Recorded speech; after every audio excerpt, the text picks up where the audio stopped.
The alike military cemetery was a sea of solemnity on the day of General Robert Matt's funeral. The air buzzed with the weight of ceremony. Military bands played mournful tunes, their brass instruments flashing under the clear June sky. Rows of officers stood in crisp, decorated uniforms, their medals gleaming with stories of valor. Senators, cabinet members, and high-ranking generals filled the reserved seats, their hushed conversations blending with the hum of helicopters overhead. Secret Service agents and state police coordinated with precision, ensuring every second of the event unfolded as planned. The funeral was a grand affair, a tribute to a man whose name had become synonymous with military greatness. But amidst this orchestrated spectacle, an unexpected moment would ripple through the crowd, etching itself into history. Clarence Hodges, an 84-year-old black man, approached the cemetery gates with a slow, deliberate gait. His cane tapped softly against the pavement, a rhythm born of necessity from a knee scarred by a bullet wound decades ago.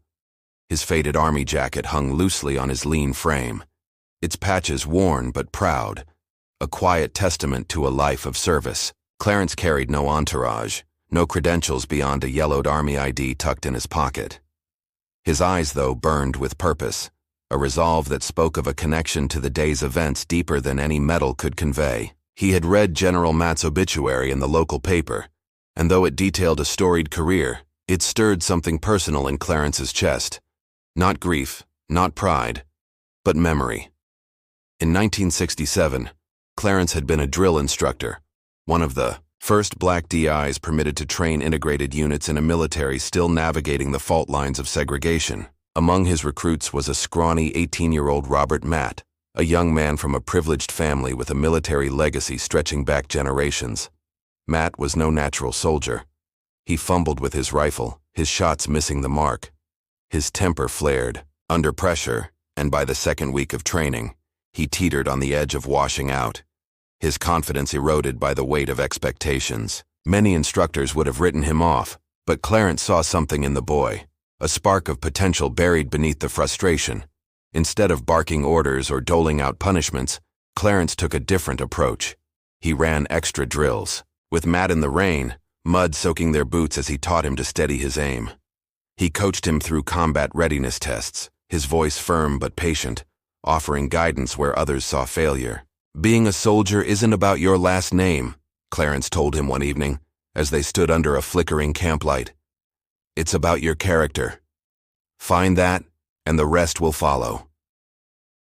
Those words stuck with Matt, and under Clarence's mentorship he transformed. He passed basic training, went on to officer school, and eventually rose to become one of the most decorated generals in U.S. military history.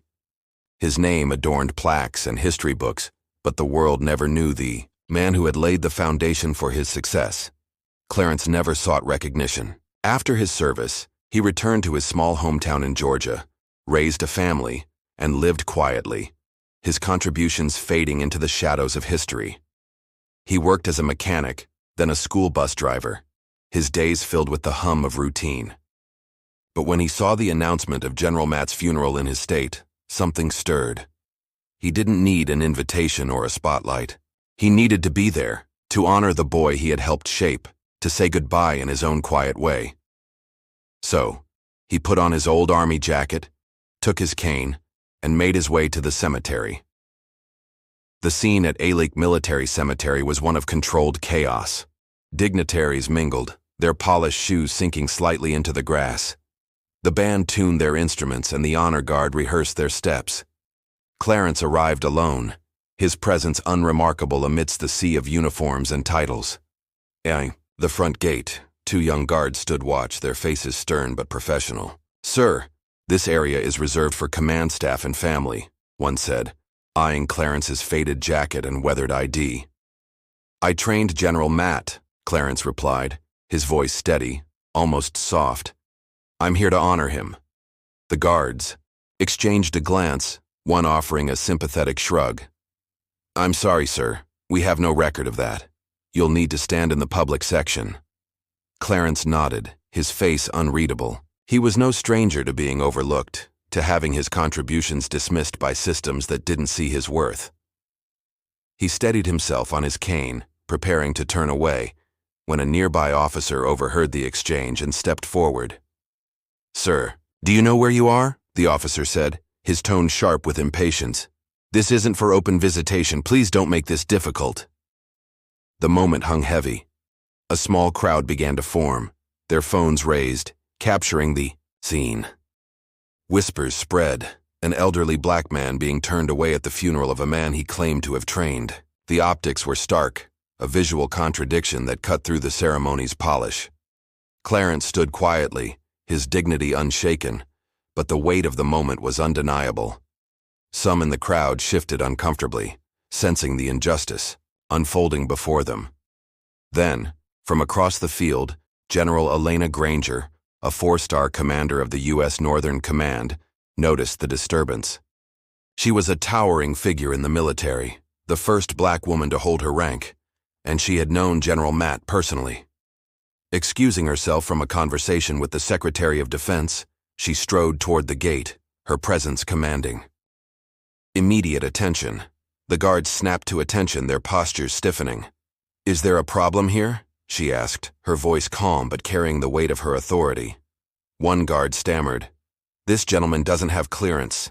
Clarence turned to face her, and their eyes met. A flicker of recognition passed between them, though they had never met. "Sergeant First Class Clarence Hodges?" General Granger asked, her tone softening but resonant. Clarence straightened, his cane grounding him. "Ma'am," General Granger's voice rose, just enough to carry across the crowd. "Let him through immediately." The band fell silent, their instruments stilled. Conversation stopped, and the wind seemed to pause, rustling through the trees as the entire assembly turned to watch. General Granger stepped forward, addressing not just the guards but everyone within earshot. "This man didn't just serve. He built soldiers. He trained them, inspired them, including General Matt." Gasps rippled through the crowd. Heads turned, and the press, sensing a story, focused their cameras.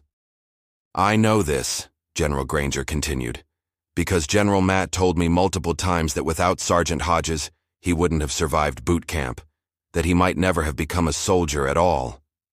She paused, her gaze resting on Clarence with deep respect. "And we almost left him outside." Without hesitation, General Granger extended her arm. "Sir, would you walk with me to the front row?" For a moment, Clarence's eyes glistened with unshed tears. The years of anonymity, the quiet sacrifices, the moments of being overlooked, all seemed to dissolve. He nodded, and in full view of senators, generals, and dignitaries, he took her arm. Together they walked down the aisle, not as an outsider and a commander, but as two soldiers bound by shared respect. The crowd parted, and a hush fell over the cemetery. The service proceeded, with military precision, but the energy had shifted. When the chaplain spoke of duty and sacrifice, more than a few glances drifted toward Clarence, seated in the front row. His presence was a quiet rebuke to the system that had nearly turned him away, a reminder of the countless others whose contributions had been forgotten. When the haunting notes of taps echoed across the field, the cameras panned to him, not for drama, but for truth. Clarence Hodges represented something greater than the funeral itself.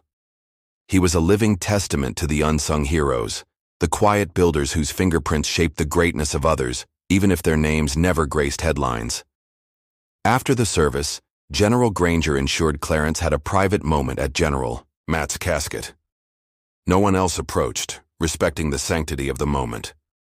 Clarence stood silently, his hand resting on the polished wood, his thoughts his own. Later, in a brief statement to the press, General Granger said, "It's easy to celebrate titles, but legacies are built by people like Sergeant Hodges, quiet giants who carry the weight so others can rise." The video of Clarence being initially blocked and then escorted to the front row spread rapidly online.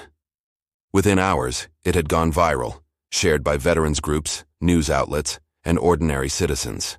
Anchors praised the dignity of both Clarence and General Granger, and social media buzzed with stories of other unsung heroes, inspired by Clarence's moment. For once, the story of a man who had never sought attention didn't end in silence. Clarence remained humble, true to his nature. When a reporter approached him later, he said simply, "I wasn't there to make a scene. I just didn't want the boy I helped raise to be buried without knowing I was proud." His words captured the essence of his character, selfless, steadfast, and rooted in a quiet pride that needed no applause. The story of Clarence Hodges at General Matt's funeral became a catalyst for broader conversations. Veterans organizations reached out, inviting him to speak, though he declined most offers, preferring his quiet life. Schools incorporated his story into history lessons, emphasizing the contributions of Black soldiers and the mentors who shaped history from the shadows. A scholarship fund was established in his name, supporting young people pursuing military service. General Granger, too, became a symbol of leadership that transcends rank. Her decision to stop the proceedings and honor Clarence was lauded as a reminder that true authority lies in recognizing the worth of others. In the weeks that followed, Clarence received letters from across the country, some from veterans who had trained under him, others from strangers moved by his story. One letter from a young soldier read, "You remind me why I serve, not for medals, but for the people who believe in us." Clarence kept the letters in a small box by his bedside, reading them on quiet evenings when the world felt heavy. The funeral of General Robert Matt was meant to honor one man's legacy, but it became a moment to celebrate something larger: the enduring impact of those who build others up, often at great personal cost. Clarence Hodges, with his faded jacket and steady cane, embodied that truth.